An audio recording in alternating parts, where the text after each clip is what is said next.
Why I am making this video, that is 10th is hard। इसका एक reason है। क्या रीजन है मैं तुम्हें समझाता हूँ। ये न्यूज आर्टिकल जो हमारे लोकमत में 10 नवंबर को आया था, मैं अभी अभी गांव से वो पेपर आया था मेरे पास, एक दोस्त ने भेजा कि भाई तू ये देख ले, ये थोड़ा इंपॉर्टेंट देख रहा है, क्यों 10th मुश्किल होने वाला है। तो इसके बारे में सारी चीजें बताऊंगा। इसमें आपने बहुत सारी चीजें देखी होगी कि क्या क्या मेंशन किया है कि नहीं, कौन कौन सी चीजें गवर्नमेंट ऑफ महाराष्ट्र इस साल के 10th बोर्ड के लिए और 12th बोर्ड के लिए करने वाला है। वो सारी डिटेल में चीजें इसमें मैं बताऊंगा। कौन सी चीजें पिछले साल आई थी लेकिन वो लागू हुई नहीं, कौन कौन सी चीजें इस साल भी लागू नहीं होगी, वो सारी चीजें वगैरह के बारे में डिस्कस करेंगे। बस तुम लोग को मुझे ये बताना है, इंपॉर्टेंट चीज है ये, कि तुम्हारी प्रीलिम कब से स्टार्ट हो रही है, क्योंकि यूट्यूब पे बहुत बड़ी चीज आ रही है फ्रॉम द 14 नवंबर। तो उसके लिए मुझे तुम्हारा एक रिव्यू चाहिए कि हाँ सर ये चीज हमारी प्रीलिम यहाँ से स्टार्ट हो रही है, उस हिसाब से मैं तुम्हारे लिए प्लान बनाऊंगा। ठीक है, चलेगा। चलो, तो सबसे पहले इसके बारे में बात करने से पहले मैं कुछ इसके बारे में बताना चाहता हूँ कि मैं 16 नवंबर को, ताकि इस संडे को आ रहा हूँ जलगांव खानदेश में, उसका बड़ा सा मीटअप है। और उस मीटअप में वो होटल सिल्वर पैलेस करके एक होटल है, वहां पे मीटअप है, 12 से 3 चलेगा। उसमें मैं आपको सारा 10th के लिए गाइड करूंगा, बहुत सारी चीजें होगी वगैरह वगैरह, बहुत कुछ है। और उसके लिए रजिस्ट्रेशन लिंक डिस्क्रिप्शन में कर लो। और जो बच्चा यहाँ पे नहीं है वो बच्चा अहिलनगर मीटअप में आ सकता है 22 तारीख को, वो भी 2 से 5 है क्योंकि ये सैटरडे के दिन है इसलिए। और 23 तारीख को भी आ सकता है at the Nashik event, Nashik में इवेंट है। और तीनों की रजिस्ट्रेशन लिंक डिस्क्रिप्शन में, इसका एड्रेस आ जाएगा कुछ दिन के बाद। ठीक है, चलो तो आते हैं इस मेन बात पे कि क्या क्या चीजें होने वाली है। तो तुम्हें इसमें दिख रहा होगा या फिर नहीं दिख रहा होगा, तो मैं तुम्हें दिखा देता हूँ, बताता हूँ क्या क्या चीजें हैं। सबसे पहली चीज, इन लोगों ने पूरा 10th बोर्ड के बारे में सारी सारी चीजें बताई है। उसने बाद उन लोगों ने थोड़ा सा बोला है कि टाइम टेबल आ गया है 10th बोर्ड का, ये वाला ठीक है। और उसके बाद ये थोड़ी सी चीजें हैं, अन्यथा केंद्राची मान्यता रद्द होणार, मतलब जो तुम्हारा स्कूल का सेंटर है वो कैंसिल हो सकता है। क्यों? क्योंकि उसमें कुछ चीजें रिक्वायरमेंट इन लोगों ने डाली है कि ये चीजें चाहिए चाहिए। कौन सी है? तो पहली डाली है सीसीटीवी। कौन सी डाली है? सीसीटीवी कंपलसरी, हर क्लासरूम में सीसीटीवी चाहिए, तभी चीजें मैनेज होगी। तो सीसीटीवी चाहिए और उसकी रिकॉर्डिंग 30 दिन तक रहनी चाहिए आफ्टर द एग्जाम। जब एग्जाम खत्म हो जाएगी उसके 30 दिन तक उसकी रिकॉर्डिंग रही जाएगी। उसके बाद परीक्षा संपल्यावर फुटेज तपासणार, वो एग्जाम होने के बाद वो फुटेज सबमिट करनी पड़ेगी और वो फुटेज सारी चेक होगी। हर फुटेज क्या होगी? चेक होगी। तो क्लासरूम में जो भी चीजें हो रही है, कुछ क्लासरूम में टीचर्स आके बच्चों को एमसीक्यू बता रहे हैं, वो चीजें रिकॉर्ड होगी। कुछ क्लासरूम में बच्चे चुप चुप के चीटिंग कर रहे हैं, वो चीजें रिकॉर्ड होगी। अब क्लासरूम में 2 टीचर हैं, एक जो ऊपर से देख रहा है और एक जो सामने से देख रहा है। अब कॉपी वाले स्कूल जो है उनका थोड़ा सा दिक्कत वाली चीजें होने वाली है। तीसरी चीज, संवेदनशील केंद्रावर ड्रोनचा नजरा, मतलब जो बहुत ऐसे सेंटर्स होते हैं जिनके बारे में पता है कि ये कॉपी सेंटर है ही है, ऐसे बहुत सारे सेंटर है। तुम्हारे गांव के 1-2 सेंटर्स होंगे तो कमेंट सेक्शन में बता देना, हमें भी पता चल जाएगा। उन पे डायरेक्ट ड्रोन से ध्यान रखा जाएगा कि कौन कौन बाहर से कॉपी प्रोवाइड करा रहा है, क्योंकि कुछ स्कूल में खिड़कियों से कॉपी प्रोवाइड की जाती है, क्योंकि डायरेक्ट अंदर तो लेके जा नहीं सकते, चेकिंग होती है। तो उस पर ड्रोन से नजर रखी जाएगी। उसके बाद तपासनीचे फोटो पाठवणे बंधनकारक, मतलब जो स्कूल के बाहर चेकिंग होती है उसके फोटो वीडियो भेजने कंपलसरी होंगे, वो कंपलसरी चेकिंग होनी चाहिए डिटेल स्ट्रिक्टली।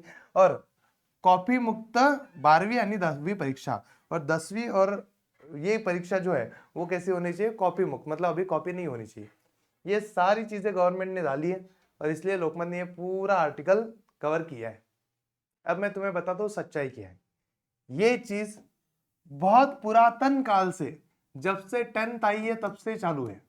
मैं लास्ट ईयर की बात बताता हूँ, लास्ट ईयर भी हमने ये न्यूज कवर की थी। लास्ट ईयर की बात बताता हूँ, लास्ट ईयर भी बोला गया था CCTV CCTV CCTV, drone drone drone drone, ये बहुत सारी चीजें बोली जाती है, होती कुछ भी नहीं है।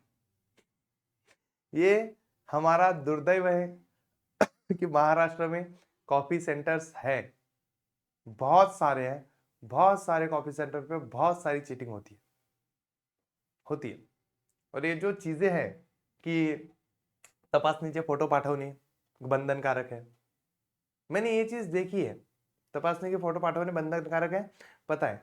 ये लोग ऐसे हाथ लगाते हुए चेकिंग कराते हैं कि बच्चों का चेक हो रहा है, ऐसे फोटो खिंचवाते हैं, 2 बच्चों के साथ फोटो भिजवा देते हैं, हो गया पहला टेंशन मन, पहला प्रॉब्लम सॉल्व। कि फोटो तो खिंचवा लिए ना, चेकिंग हो ना हो, जेब में कॉपी कितनी भी हो, क्या ही फर्क पड़ता है, वो थोड़ी फोटो में दिखने वाली है।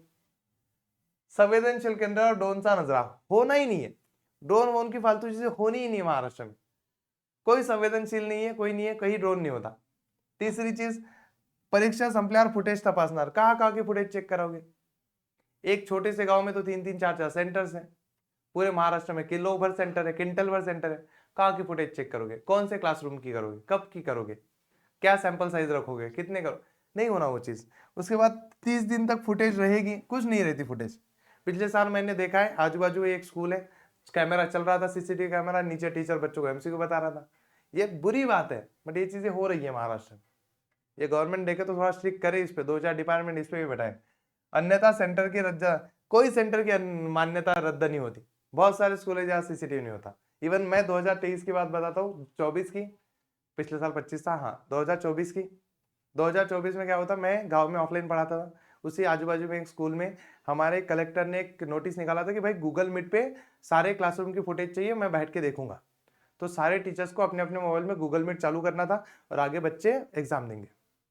तो इन लोगों ने क्या किया, ऐसे एक स्टैंड रखा, यहाँ पे समझो स्टैंड रखा, यहाँ पे कैमरा लगाया, सामने बच्चे पेपर लिख रहे हैं और बच्चों को बोर्ड पे आंसर लिख के दे दिया, क्योंकि कैमरा में तो बच्चे दिख रहे हैं बोर्ड थोड़ी दिख रहा है कुछ भी होता है। तो इन चीजों से एग्जाम हार्ड नहीं होती, इन चीजों से बोर्ड एग्जाम हार्ड नहीं होती, इसको भूल जाओ। इससे एग्जाम हार्ड होनी नहीं है, और कॉपी करके 70-80% से ज्यादा मिल ही नहीं सकते। 80 भी बहुत बोल दिया मैंने। जो बच्चा पूरा कॉपी के भरोसे जाएगा 60-65 से ज्यादा नहीं ले सकता। तो टॉपर आने के लिए सारी चीजें पढ़ाई में ही होती है। एग्जाम हार्ड इसलिए मैं बता रहा हूँ, मैं इसके 2 रीजन बताता हूँ। फर्स्ट रीजन जिसकी वजह से एग्जाम हार्ड होगी, वो अभी टाइम कम है, और इस कम टाइम में बहुत सारे बच्चों को डिस्ट्रैक्शन बहुत है, मोबाइल बहुत सारी चीजें, तुम्हारे पेपर पर, इसके चक्कर में डिस्ट्रैक्शन की वजह से तुम लोग की पढ़ाई कम होगी, इसलिए एग्जाम हार्ड जाने वाली है। सेकंड चीज, रिवीजन, तुम्हारी रिवीजन नहीं होने वाली, अभी रिवीजन के लिए टाइम ही नहीं है। तुम लोग रिवाइज करोगे कहाँ से? स्कूल का सिलेबस खत्म हो चुका है, कोचिंग क्लास का खत्म हो चुका है, पेपर आ रहे हैं, रिवीजन कहाँ से करोगे? कौन ऐसे तुम्हें फटाफट पढ़ा देगा? तो नहीं होगी ये चीजें। बट इन सारी चीजों पे हमने एक सॉल्यूशन निकाला है, that is our scholars batch,